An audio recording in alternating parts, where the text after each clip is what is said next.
ये coefficient of refrigeration का ही second part है, ठीक है। पहले पार्ट में मैंने ये लिखा था ना, the coefficient of performance is reciprocal. तो भाई रेसिप्रोकल मतलब ये होता है कि जैसा है वैसा का वैसा। तो कहने का मतलब अगर हीट एफिशिएंसी की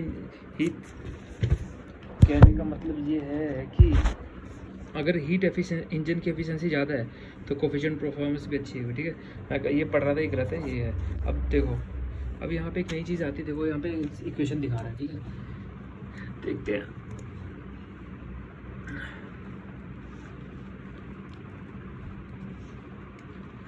देखो रेफ्रिजरेटर को आमतौर पे फ्रिज बुलाया जाता है, ठीक है।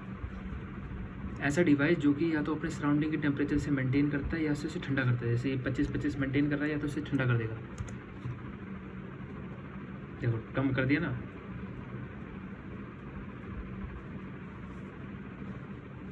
कहने का मतलब ये कह रहा है, ये दिखाया इसने कि जो इसके अंदर जो हीट है इससे हमें इसको बाहर सराउंडिंग को भेजना है।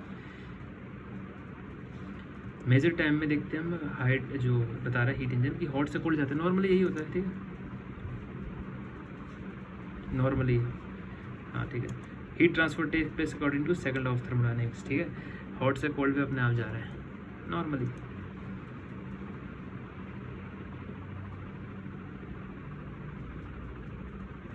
अब इस चीज़ को रिवर्स करने के लिए रेफ्रिजरेटर यूज़ किया जाता है, कोल्ड से हॉट की तरफ भेजने के लिए। कहने का मतलब जो कोल्ड से देखो जो हीट निकाल के भेज रहा है हॉट की तरफ, उसे कहते हैं रेफ्रिजरेशन।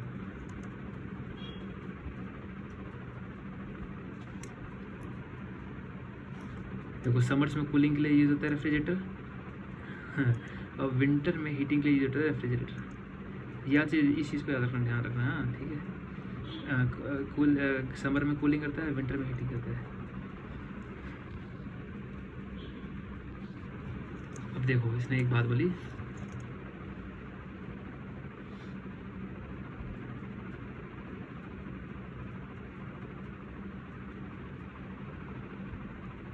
हीटिंग के लिए तो इसको हीट पंप कहते हैं, ठीक है। विंटर में हीट करता है ना, जैसे रिवर्सिबल एसी है ना, वही एयर कहते हैं। अब देखो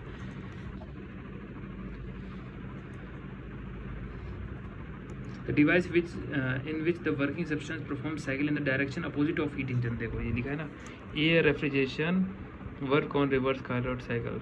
एयर रेफ्रिजरेटर, ठीक है, रेफ्रिजरेटर, ठीक है, रेफ्रिजरेटर है ना, इस पे वर्क करता है कार्नोट साइकिल, वही बता रहा है। हीट इंजन कार्नोट साइकिल है।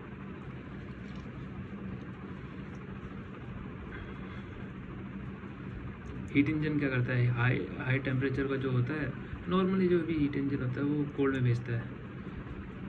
देखो कह रहा है कि हीट इंजन क्या करता है, हीट सोर्स है, हाई टेम्परेचर से यूज़ किया, वर्क डन किया और बाकी को भेज दिया ठंडी जगह पे। नॉर्मल अपना मशीन वगैरह हो गया, ठीक है, उसका हीट के ठंडी में उसमें चला जाता है।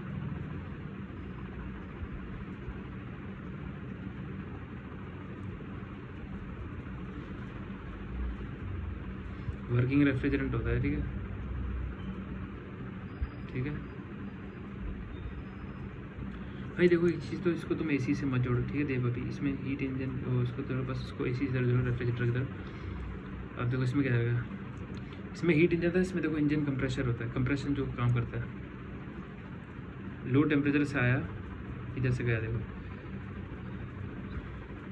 देखो इंजन कंप्रेसर है, इसने क्या लो टेम्परेचर से मतलब अंदर से निकाला इसे और इसको वर्क डन किया, बाहर भेजा इसको सराउंडिंग में, वर्क डन किया कंप्रेसर ने, इसको बाहर भेजा। अब देखो उसका फॉर्मूला बनेगा, एटमॉस्फेयर है ये,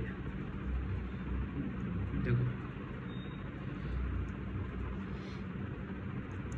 ये रेडिएटर काम करता है, ठीक है।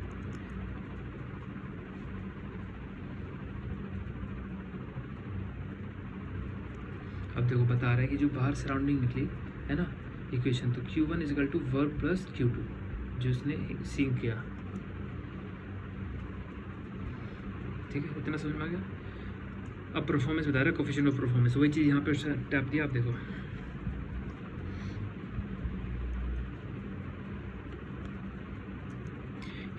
हीट इंजन की जो एफिशिएंसी है, thermal efficiency, output divide by input होता है, ठीक है, कि हमने कितना आउटपुट निकल रहा है और कितना इनपुट हमने दिया।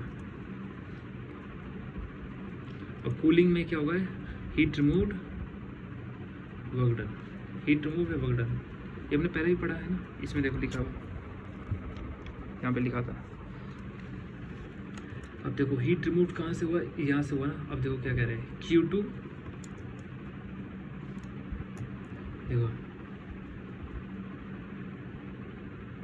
देखो हीट रिमूव Q2 हो गया ना, ये तो ये इसने किया ना, यहाँ से हीट रिमूव किया तो Q2 अपॉन में W। अब देखो क्या कहता है, इसको आगे करते हैं।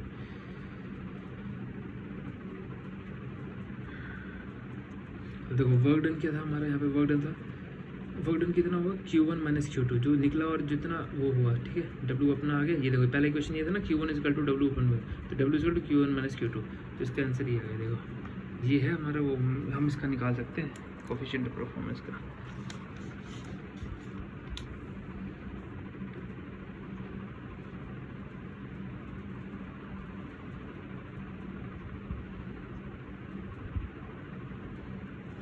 देखो इसने क्यों की लिखा,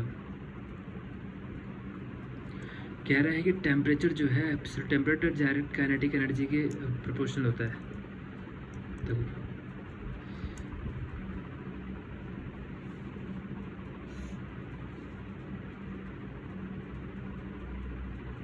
मॉलिक्यूल का, ठीक है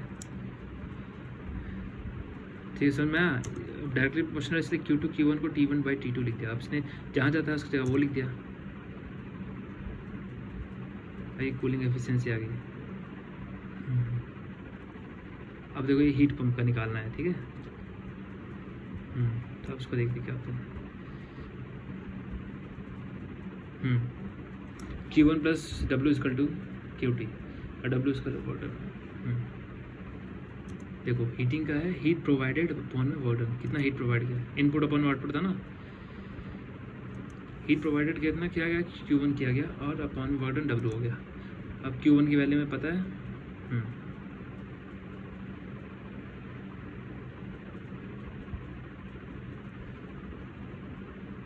ठीक है। रेफ्रिजरेशन का principle second law of thermodynamics का उसमें करते हैं, सेकंड लॉ ऑफ थर्मोडायनामिक्स ये है,